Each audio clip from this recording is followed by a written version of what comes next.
Assalamu Assalamu alaikum wa rahmatullahi wa barakatuhu. I welcome you all. Alhamdulillah, once again we are here in Hit and Miss Parenting with a super mom, Sneha Bakkal from Mumbai. She's an active mom with two toddlers and also a teacher, a good facilitator. She's also a doula, birth allies, as she brands a service which gives childbirth education to parents and support women during birth.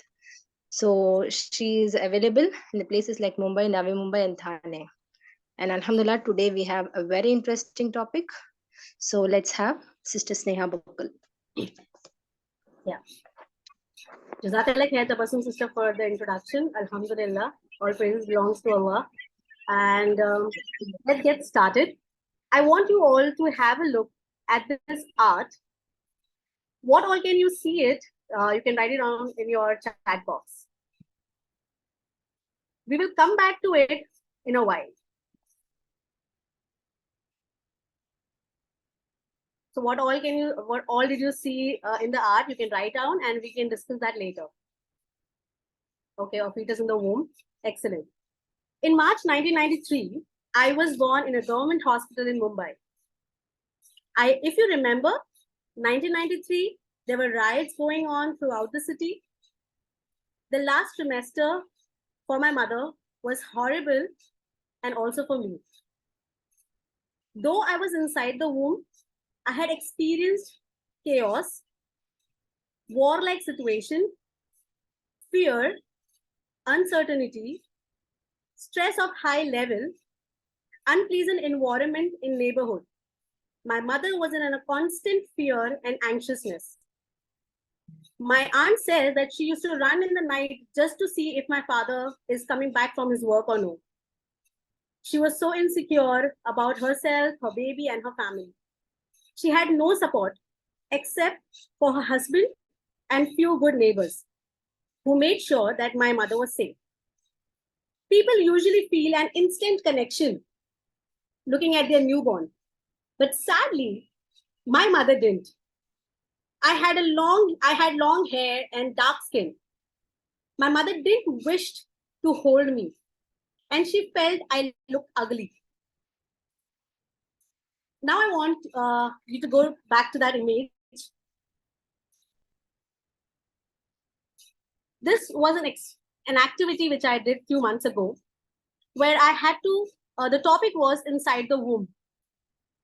I chose a place where there was no disturbance. I sat with my paper and crayon, and it was an automatic art where I had to draw the womb. I had no plans to draw anything. I was just doing it. And things started coming out into the process. As you said, let me see what can you see in the chat box. A fetus in the womb, okay. A fetus is crying. Yes. Now, so I could feel confusion inside the womb. I could feel the shock, the fear. I was dark-skinned and I was crying. Now, let me tell you how. After the birth, my mother, like when we went back home, I was just crying day in and day out for weeks. My parents were clueless. Why is she crying? During this art, I explored that this was the reason. I wasn't felt loved. The environment in which I was inside the womb was not safe. So when I grew up, and now I want to tell you this is going to be a takeaway. Pregnancy is itself parenting. I was inside my mother's womb and she was parenting me there. So I felt that the world is unsafe. It's not for me. People are always comparing. People bully me. I am not beautiful. Feared authorities. I always used to cry for silly and small things. I never had friends. I know that is contradicting to my nature now, but yes, I had no friends throughout my school journey. Now, fast forward to the birth which I had experienced with my son. And that's what I call imprinting on parenting. I had a supporting partner, and with whatever knowledge I gathered about birthing, me and my husband decided to have a conception, an intentional pregnancy, with clarity of birthing our baby naturally. We wanted to have someone who can guide us throughout the pregnancy. We had a hand-holding doula who supported us throughout. It is amazing and also strange that we traveled from Mumbai to Cochin to give birth to our baby. We stayed there for 2 months as locals, just to experience the birth we wanted to. I guess I was wanting to clear out my traumas of my experience of birth. I had an amazing birth team that is at Birth Village in Cochin.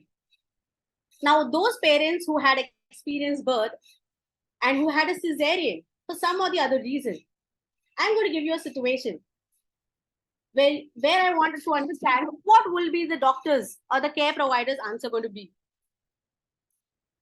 I was 41 weeks and above pregnant. My midwife asked me to have a scan. While I was in the scan center, I was diagnosed with zero amniotic fluid inside.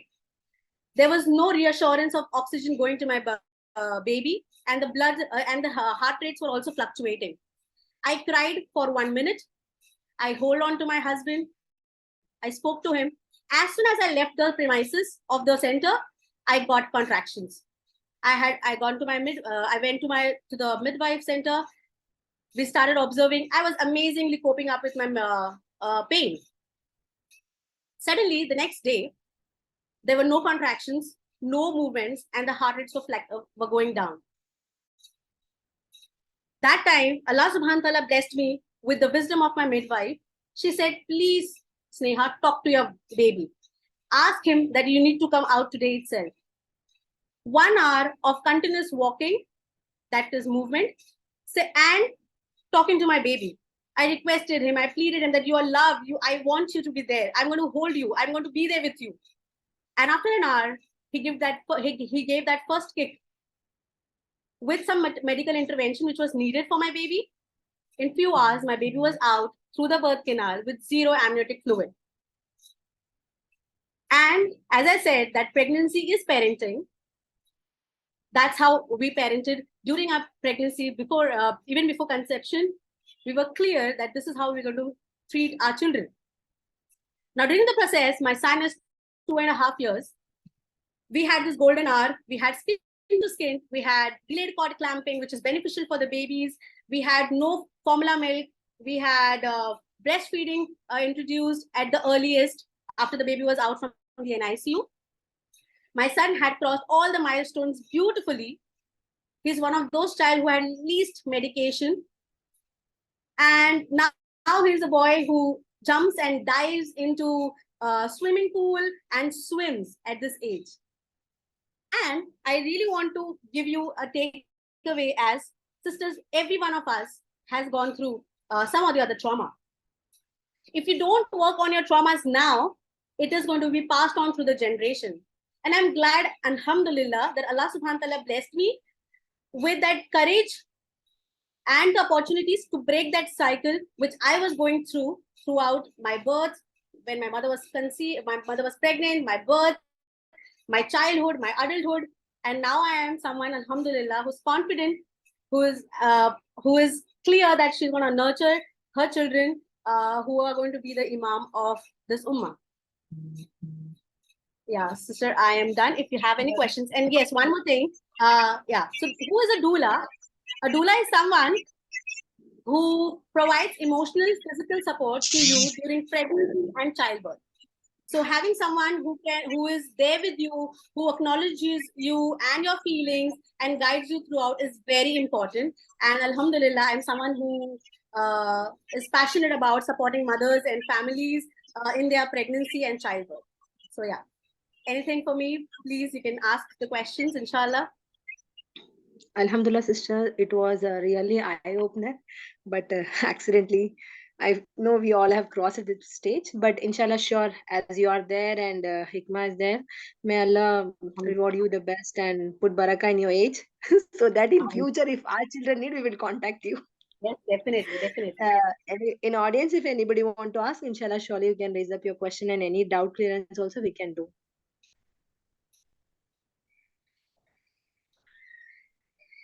Right, mashallah, Sister From my Sneha, this side, is wonderful. Yeah, somebody else have a question I would love to ask.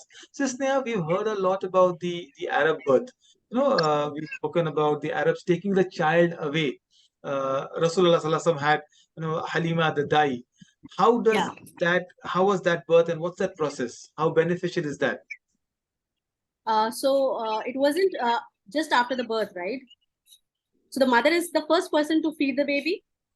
Correct, yes. And then And after Alhamdulillah, maybe few years, yeah, yes. you can share that Alhamdulillah, thing. just to add on, Alhamdulillah, me and my husband, we have 5 kids who are foster children for us. So throughout this process, I have breastfed my friends and my relatives' kids when they needed it. So Alhamdulillah, we have a big family now. So yeah, it's a sunnah which majorly we forgot. I think it's a people do not acknowledge that yeah, we need such women who can be parent like for our children. Alhamdulillah. So yeah, my son that I have 5 sons and 2 daughters. Alhamdulillah. Yes, revival of sunnah. Yeah. Sister, I have a question. Till Okay. how much of age can a child breastfeed? So the Quran says that 2 years for both male and female, yeah. But when I had inquired to the scholars, it is recommended that you can go ahead with breastfeeding, but it is important for you to introduce solids as well. So my son is 2 years and 2 months old, but he's still breastfeeding. So breastfeeding is a connection. Apart from hunger, it is soothing for the baby. It is bonding for the baby. It is love. So having that neem ka patta applied on your nipples, having all those XYZ traumatic experiences, I do not believe in it. So I believe in gentle weaning. So until and unless the mother and the baby, they are doing fine, there is no need of weaning. I think you can still go on. And yeah, so 2 years is what is recommended. But if it takes more than 2 or more than 24 months, it is still good to go. There's no problem in it. Alhamdulillah. sister, I had a question. Yeah. Yeah. So now, as we are educated, and alhamdulillah, Allah is blessed with such opportunities, so we are coming to know about all these new things, right? So if ever we want to follow, we have so Yes. many mental pressure from family side. So how to Yes. overcome and how to come from that situation and follow what we want to do for our children? Any tips? Yeah. So do you think it was easy for us to leave Mumbai and go to Cochin? No. So but then you and your spouse having that relationship where there is clarity, and then your spouse speaking to his family, or you speaking to your family, educating them. See, the key to everything is education. When you Yeah. speak about it to your parents, do you think they're going to yes, they're going to give you deaf ears, but still every time whenever you get opportunity, that is beneficial. I used to always do this. I used to speak to my mother. Remember how you guys had minimal intervention and had births. Your grandmothers or your mother had home births. So why not now? If I want to do this, why not? If this is going to benefit my child. So because I had least intervention, so I can see that impact in my child. My second one, alhamdulillah, there is much clarity. He's very, he feels very connected. He trusts. He does not have this fear that then my mother is going to leave me. So I can see a different bond between us, though alhamdulillah we equally parent our children. But I can see, because my elder one was an induced birth, so I was induced 3 or 4 times, and alhamdulillah Hiban was not. So I can see the difference. So Lukman has always have this fear that I'm going to lose my mother. My mother should not be leaving me, because after the birth I got him after like 4 to 5 hours, and he was formula fed. He was kept in an NICU in the warmer. But Hiban was bonded to me directly after the birth, skin to skin. There was delay cord clamping. There was breast milk introduced to him directly after the birth. So all these matters. So if you talk about your the importance of all these things to your parents, I think definitely they are going to understand you. And if you want any time that a doula should speak, if you want me to speak in behalf of you, I can always do that. Because coming from an external person and coming from a person who knows about it has an impact than you talking to your family members. Yeah, sure. Surely we will recommend you and connect with you if needed, inshallah. So, sisters, if anybody is having any more questions? Yeah, any questions? Otherwise, inshallah, we will wind up and so that we can have salah on time. So, subhanakallahumma wa bihamdika ashhadu an la ilaha illa anta astaghfiruka wa atubu ilayhi. Jazakallah once again, sister, for your precious time. Jazakallah khair for this opportunity. Alhamdulillah. I hope you would have taken something from this, inshallah, and that creates difference in your lives, inshallah. Inshallah. Jazakallah khair, Daud sir.